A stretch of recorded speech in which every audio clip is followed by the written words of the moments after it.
Hello, today I'm going to show you how to record vocals. This works in 2024, this will work going forward if you're seeing this in a few years' time. My name's Rollo, I'm a producer and a mixing engineer from Australia. Let's get into the video. I work with vocals all the time. It's one of the main things that I spend time doing, whether that's pitch correcting, recording vocals, or mixing vocals for other people. Vocals are constantly at the center of my work essentially. I get sent a lot of bad vocals quite often. So I'm making this video to help you get better vocals. Now there's a few different types of ways you can record vocals. You can use a mic like this, which is an SM7B. I'll show you on my condenser mic, which is what I usually record on. This is just my talking mic, but you can record in something like this. Now, if you're recording in a microphone like this, let's go side on, it doesn't really matter. I mean, if I get really close to it, obviously it's a little bit more boomy, and as I get further away, you get more room and it gets less boomy. So keeping that in mind when you're singing into something like this, I would recommend just being like here, I don't think you need to touch it, but however far away that is, a few centimeters, an inch maybe, if that's an inch, 2 centimeters. It doesn't need to be close, like on it, but you don't want it to be here because that's just not going to sound as good. So that is the distance that you want to be from your microphone with a microphone like this, which is a dynamic mic. It's really pointed at you rather than catching everything around you, if that makes sense. And I will show you what volumes you should be recording at, but this is just like the first step. All right, so this is a condenser microphone. This captures, I would say, a better signal and more signal, so it's going to catch more of your surroundings. Can be a good thing, can be a problem, depending on your surroundings. I have it in a reflection filter, so that's this thing around it. The idea is that it's going to reduce the echoing around the room, which can be kind of problematic because if it's echoing around the room, you get like, hey, and then you get, hey. That's really extreme. It just makes it not clear. You want to be able to control those things with a delay or a reverb plugin, so having echoes in your room can be less fun. My experience with reflection filters is it also creates a presence in your vocal, and this can be kind of an artificial presence. There are downsides, but it is a little bit more upfront. I think it's generally better having a bit of artificial presence than having a kind of shitty room, but that's just me. Now, in front of the microphone is a pop filter. This means that when I go like potato, wow, I'm so lame. If I say something with a strong P or a T or a K, it will kind of take some of the p away from it, which is quite intense. It also has the added benefit of allowing you to kind of have a place to know where to sing. It kind of allows you to stop getting too close to the microphone, which can be a really good thing to have. Next thing is you'll see this around the microphone. It's called a shock mount. It kind of helps stop it rumbling and stuff and protects it. So this microphone I'm using is called the Townsend Labs, which has been taken over by Universal Audio. This is a stereo microphone. So I have a stereo cable, which is pretty unusual for a vocal microphone. Usually it's a mono mic, like this one. So just one signal, not stereo. This is also a modeling microphone. So that means that it pretends to be other microphones. A bit fancy. You don't really need it. There's tons of pretty cheap, decent mics like Rode microphones, Warm Audio if you've got a bit more budget, or Neumann if you want to get up into the thousands. But there's a lot. That's a different video that I'm not going to make, but there's tons of microphones. Heaps of good songs have been made on Rode NT1As. So if you've got one of those, you just need to learn how to use it. It's pretty good. Proximity is important. If you get super close to a microphone, as I said, it gets boomy. It's less noticeable on this than it will be on this. So when you're singing, I think you want to be see the distance between this pop filter and the microphone, which is it's like this distance. So what is that? 2 centimeters? I don't know, 3 centimeters. Let's say it's between 2 and 4 centimeters away from the microphone is the pop filter. Then you can get as close to the pop filter as you'd like. So you can sing here. You can go further back if you'd like. But having the pop filter set up 2 to 4 centimeters away, hopefully it's that, you can see the distance. It's not a lot. I'll zoom in a second. That will protect you from it getting crazy close, but it should be close enough that it feels good. In general, if you're singing quietly, get closer to the microphone or closer to the pop filter if you have a pop filter, and please get a pop filter. If you're singing louder, you can go further back because the signal is going to be louder and more powerful, and the microphone won't need you to be so close to it.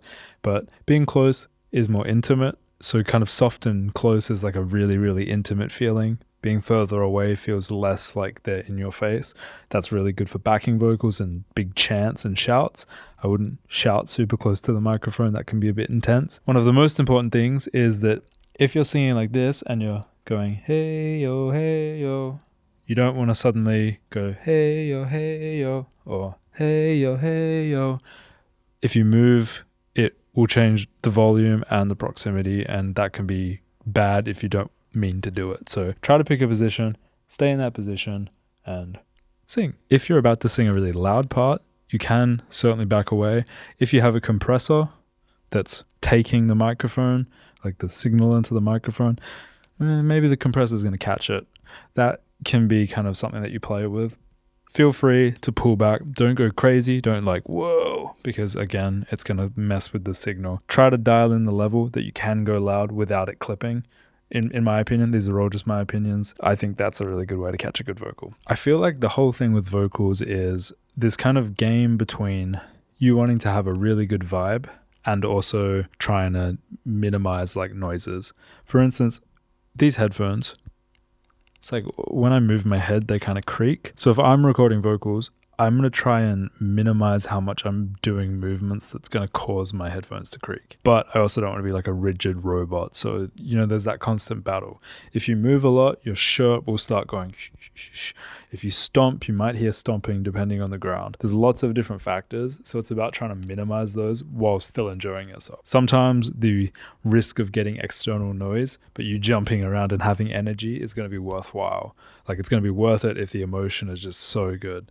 Sometimes if it's a really intimate moment, you want stillness. So just keep that stuff in mind. You can also sing sitting or standing. I don't think it matters. It depends how well you can sing if you're sitting or standing or lying down. It doesn't matter. I don't think it changes the performance microphone wise. Just whatever helps you get the best performance. All right, now I'm just going to quickly show you the volumes that you want to be recording at loosely. This is going to be chaotic because I'm holding this microphone. So you want to make sure that your audio input is set up so that you've got your inputs set up. So basically, if you have an interface, let's say you have a Polo Twin or a Scarlett 18A, whatever, just Google how to set that up. There'll be tons of videos. Do that. Like that's not really the scope of this video. I guarantee you'll be able to figure it out. Just Google your interface name and how to set up input, outputs, and how to record something like that. Once you have figured that out, create an audio track. I'm using Studio One, so I would do it like this, and I'd click that, which is mute. Then I'd click arm, and then I would make sure I pick the right input, which for me is an ADAT input. And I really like VU meters because it's just a really easy way to see how loud something is. And I've made videos specifically about volume, but pretty much when you sing, you want to be, in my opinion, hitting this 0 on a VU, which is minus 18 on like an audio digital fader. So when I'm singing, I want it to be about here, if that makes sense. Give yourself some leeway. Minus 20 to minus 12 in that space digitally will be fantastic.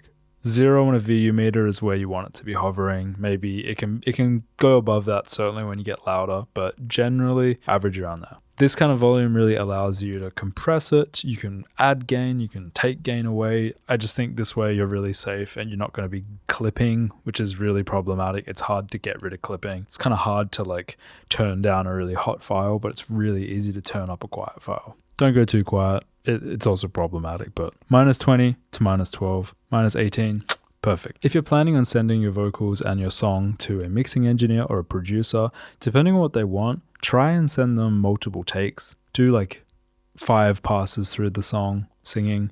You can do part by part, 4 takes for each verse and the choruses.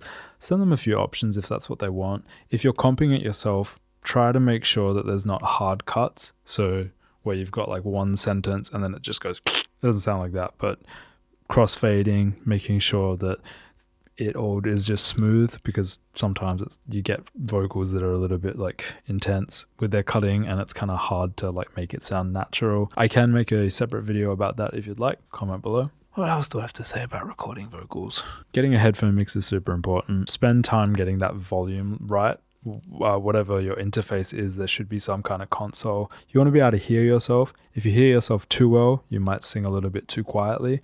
If you don't hear yourself enough, you might sing too loudly. Like many things, there's a sweet spot. It's different for every person. Some people like reverb and delay. Some people like dry signal. You just have to experiment with yourself. And if you're recording other people, just experiment. See what they like. See what gets a good performance. Sometimes they might not like it, but they get a really good performance. It's confusing sometimes. I think that's most of the things I have to say about recording vocals. I hope you found this helpful. If you did, hit like, hit subscribe, and turn on the notification bell. If you're interested, I have a course. It's like $10 right now, and it'll be $20 in the future, of how to mix vocals. This includes pitch correction, compression, EQ, effects, all of that stuff. It's pretty, like, it's not the longest course in the world, but it's succinct, and I think it will help if you're a beginner trying to mix your own vocals. There's also a bunch of free stuff. You can get free Studio One presets, Logic Pro presets. I've got a free plugin, a free course on how to produce in Studio One. There's tons of stuff. It's all linked below. And I'll catch you next video. Have a great day. Goodbye.